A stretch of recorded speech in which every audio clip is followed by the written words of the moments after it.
Ateinam visas pasirodyti, kaip čia atrodom.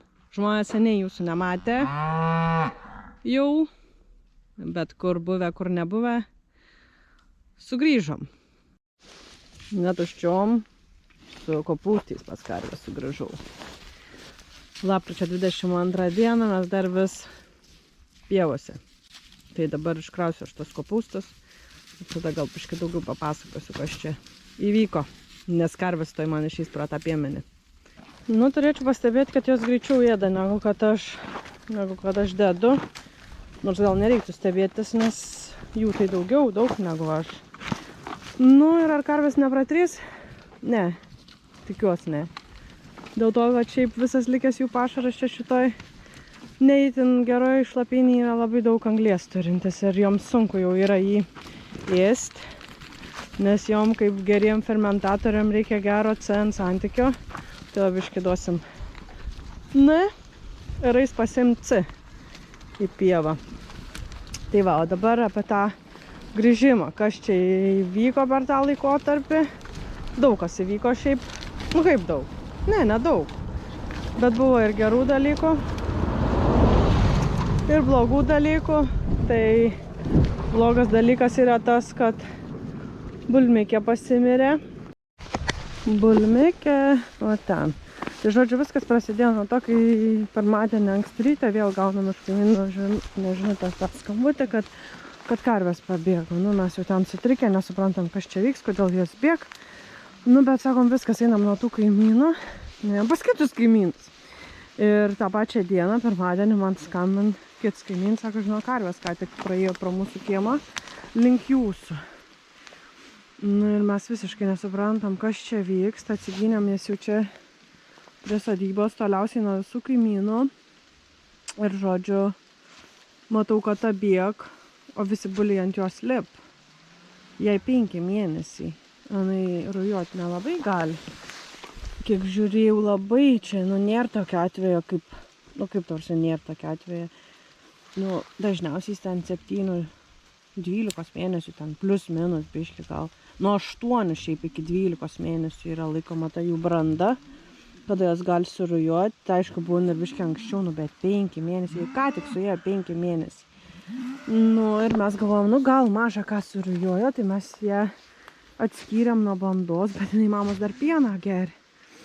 Tai vakar sakom, nu viskas, nu gal jau turėjo praeitą rują, įleidom ją. Ir jinai iškart prie mamos to pieno, o buliai iškart ant jos lipti.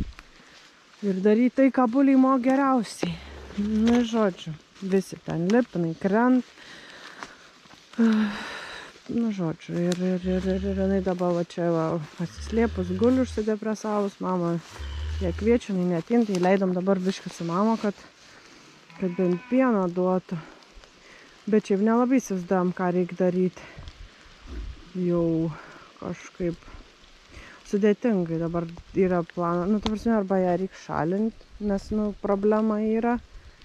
Arba tada visas tas baltukės su jų vaikais. Mes tada šlubuoj tam kažkaip įdomiai atskiriam ir vėl pasidarom 3 bandas, kas yra, nu, nesąmonė, nes jau žolė mažėja. Jau reiktų nebešvaistyti žolių, intensyviai nuganyti. Tai gal kviečia ją. Žodžiu, gerieji žmonės surado miške mūsų teličikė, bulmikė. Mes tai nuo vakaro jos neradom jau.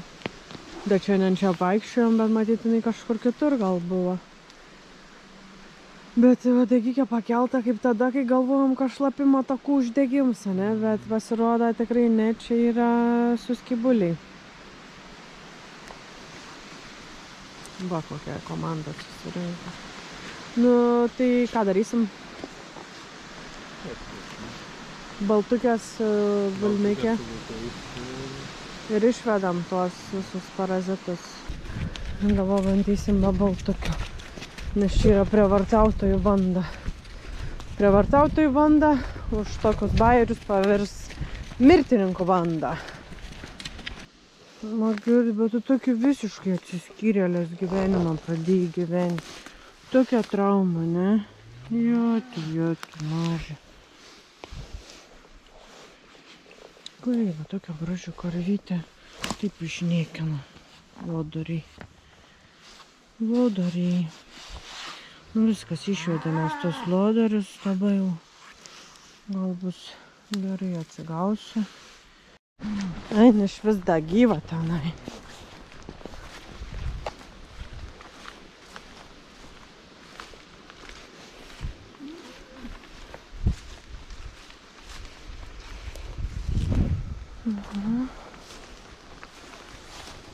Gailėjomės iš tikrųjų, kad nepašovėm jos, nes vis kažkaip turėjom viltį, kad gal atsigaus, bet jinai neatsigavo, reikėjo greičiau ją pašalinti, kad jinai nebesikankintų. Nes dabar tokioje agonijai numirė. Nu, žodžiu, tai čia buvo tas blogas dalykas. Daugiau mes tiesiog ganėm, vaikščiom savo tom pievom. Apturėjom naujų pievų, netekom vienos pievos, nes neva tai ten karvės kenkė. Ko aš labai stipriai nesutinku, bet su savininku nepasiginčysi, tai apie 30 hektarų pievų netekom. Nu, bet dar kažkiek atradom, tai kažkaip susibalansuosim. Tai čia tokie kažkokie negatyvus dalykai. Paskui jau pradėjom bulių pjovimo sezoną. Jau 3 bulius išvežėm. Planuojam šį savaitgalį dar vieną. Ir iš esmės, nu, dar rudis lieka, kurį jau galvojam galbūt savo pilnai pasilikti. Vien dėl to, kad tai visai kita visai kita rūšis, kita mėsa ir tada arba klientas turi būti labai informuotas. Kad skirsis, nu, pavyzdžiui, jeigu gerai, jeigu nepatiks, ne, tai mūsų kita produkcija nebus tokia, arba jeigu labai patiks, tai mūsų vis tiek produkcija kita nebus tokia, vis tiek angusai yra pagrindas. Tai va, tai galvojam, gal nebent šiaip duot biškį paragaut kam, ne kam, bet šiaip pasilikt savo. Tai va, tai bus kaip ir viskas. Ir paskui, nežinau, turim keletą karvyčių, kurios kelia didelį klausimą, ypatingai dabartiniam kontekste su šienu, kad gal reiktų iš tikrųjų jas pašalinti. Tai va, žodžiu, daugiau kas gero įvyko. Įvyko kažkoks dar protų mums nesuvokiamas dalykas. Va, neseniai grįžau iš Vokietijos. Buvau tokiam susitikime, kur su dar 50 plus maždaug ūkininkų iš visos Europos įsteigiam ūkininkų vedamą alijansą už regeneratyvią agrokultūrą. Tai tas vadinasi European Alliance for Regenerative Agriculture. Tai sutrumpintai IARA. Nežinau, ten mes turim vieną grupę ir tam tikrų pozicijų yra, kurių mes nespėjom aptarti ir toliau tą darysim online, sakykim, ir jau pradėjom diskutuoti apie tam tikrus klausimus. Ir vienas ten žmogus, ne vienas, šiaip daug jų ten ir žvaigždžių yra didelių regeneratyvioj, sakykim, sferoj. Ir sako, mes turim greičiau priimti vieną sprendimą, nes mane jau spaudžia žurnalistai. Nu, ta prasme, nori informacijos apie tą įvykį, nes tai yra didelis įvykis. Mūsų žurnalistai nespaudžia, apie mus niekas nieko nežino. Ir tiesiog, tai mes ramiai laukiam, kada prabalsuosim už tam tikras pozicijas. Tai jo, tai žodžiu, tikrai didžiulė galinga, aš sakyčiau, organizacija, kuri vat ir kopė dabar dalyvaus, artimiausias pasirodymas, Jaros viešas bus kopė. Tai, nu, stambiai šiaip iš tikrųjų ir kartais nesuvoki, kaip tai yra rimta ir kad tu toks Lietuvos čempionatų, konkursų ir ten visokių laidų skatinančių ūkininkauti esi visiškai nenusisekęs. Tu galų gale esi visiškai nenusisekęs lietuviško Instagramui ar Facebook'e, ar toj pačioj YouTube'ai. Ir tu taip pist ir išplauki į tokius plačius vandenis. Tai iš tikrųjų labai džiaugiamės tuom. Nelabai dar suvokiam tą. Tai dabar tikrai daug apie tai kalbėsiu. Nes manau, kad tai yra vertas dėmesio dalykas. Tai va, tai bet iš tikrųjų tas dabar paskutiniai tie sakiniai privedė prie to, dėl ko ir buvau dingus iš YouTube'o. Tai apie 3 mėnesius, man atrodo, buvau dingus, nes tiesiog pamečiau prasmę, kodėl aš tą darau, nes žmonės kaip ir ten tų... Nu, tarsi, aš skaitau, kad mes vis tiek dalinamės tokiu informatyviu kontentu, kur ar bent jau ten daliname savo kažkokiais pastebėjimais, praktikom ir viską rodom, visas sėkmės ir nesėkmės. Ir aš tikiu, kad tai gali būti kažkam naudinga, ypač jauniem ūkininkam, nes ir mes buvom tie ūkininkai, kurie visą savo ūkininkavimą pradėjo nuo YouTube'o. Nebuvo mums iš ko mokytis, kas iš esmės yra gerai, nes tu tada ateini be jokių dogmų. Tu esi laisvas visom idėjom. Tai kažkaip mūsų vizija ir buvo ta kita alternatyva nusistovėjusiom tom dogmom ir kad jauni žmonės galėtų matyti, kad ir daugiau yra tai mąstančių ir kad, tiesiog darytų. Tai va, bet žodžiu, mes tiek Facebook'e, tiek Instagram'e, tiek YouTube'e dalinamės visą tą savo patirtim. Ir, to ryšio, vis tiek žmogus esi socialinė būtybė. Tu nori to atgalinio ryšio, tu gali būti užtikrintas tai, ko tu darai, bet jeigu tu išeini į viešumą, tai tu negali nuneigti, kad tu nori ar tų laikų, ar tų komentarų, ar tų sekėjų daugiau. Arba tada tu tiesiog gauni už tai pinigų ir darai, nesvarbu, kiek tave ten seka. Tai mes pinigų negaunam. Tai man kaip ir beliko tas atgalinis ryšys, kurio aš tikrai stokojau. Tai ir priežastis, dėl ko aš sugrįžau, buvo ta, kad kažkaip žmonės pradėjo rašyti. Žmonės. 5, kol kas 5 žmonės. Bet man jau yra pakankamai daug, nes gerai, dar 3 iš jų yra pažįstami. Tai aš kažkaip, ir iš tikrųjų jie pirmieji pasakė, tie pažįstami, kad pasigėdo, kad patikdavo tas šeštadieninis rytas su smėlyne ūkiu.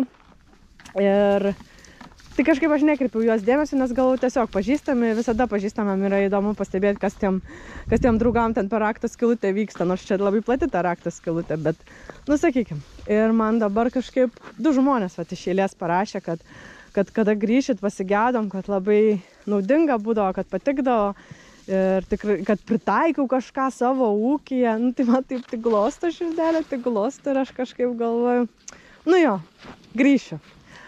Nežinau, aišku, kiek tą pavyks išlaikyti tą kiekvieną šeštadienį, bet stengsiuos, nes vis tiek tas, man atrodo, stabilumas irgi yra naudingas.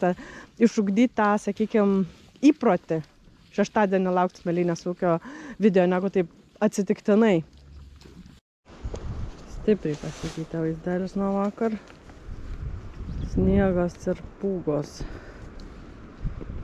Popiet lyg lietus.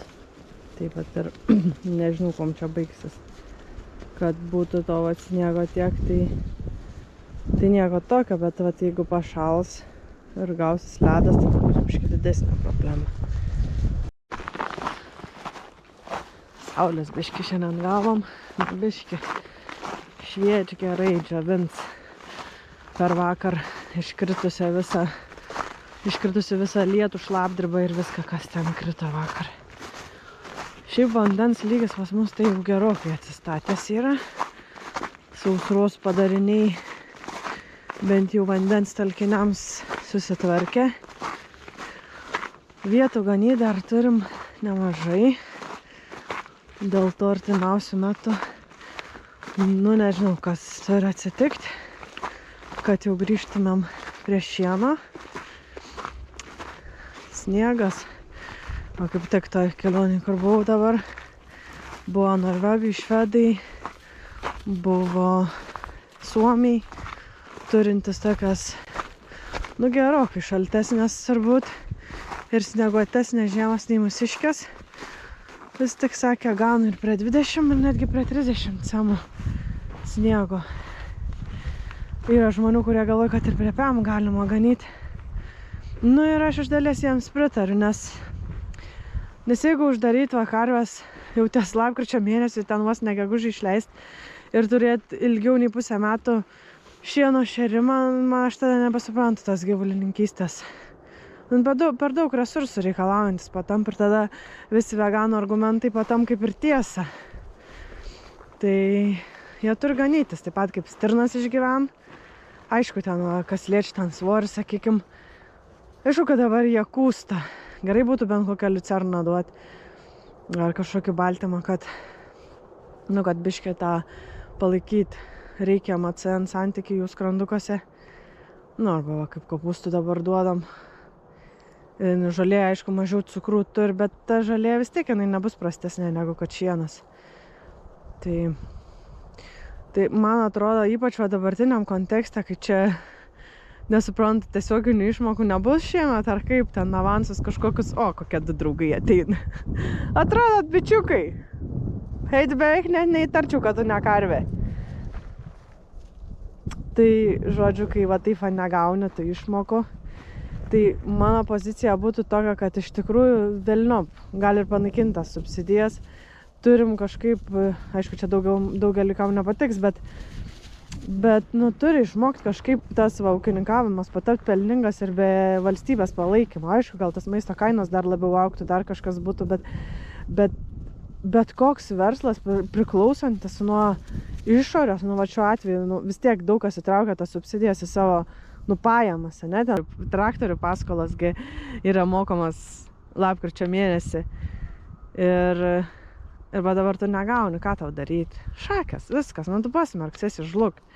Dėl to priklausyti nuo išmokų yra labai rizikinga.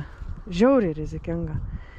Ir kadangi šienas yra pagrindinis tas, sakykime, pagrindinė išlaida, bent jau pas mumis, karvių auginime, tai kuo tu daugiau ant to šieno sutaupai, tuo tavo ta veikla gali būti pelningesnė.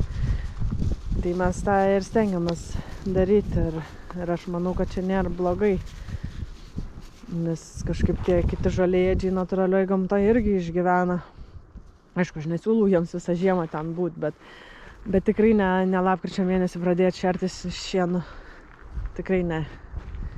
Ir tikrai ne šerti jau iki gegužės mėnesio. Aišku, visoks tas pavasaris gali būti, bet jeigu tu turi pasilikę senų pievų, su sena žolė, ten bent jau, sakykime, nuo Liepos mėnesio nebeganytų. Ir tada pavasarį ten, kad ir balandžio mėnesį vis tiek jau būna, kad vos pradeda kaltis ta jauna žalikė. Tai va, jų tas mišinys jaunos žalikės ir tos senos, nes jos nepaima tos naujos žalikės, neatsikandusios senos, gaunas šiaip geras tas santykis ir jos gali jau šit anksčiau tas pievas. Tai va, mūsų tokia pozicija yra, kad vis tik reikia kuo ilgiau būti pievose, nes kitaip tai čia yra hobis, o net ne hobis, o hobis, baisiai išlaikytinas dalykas iš išorinių pinigų. Einam, nebekalbėsiu, einam su jais.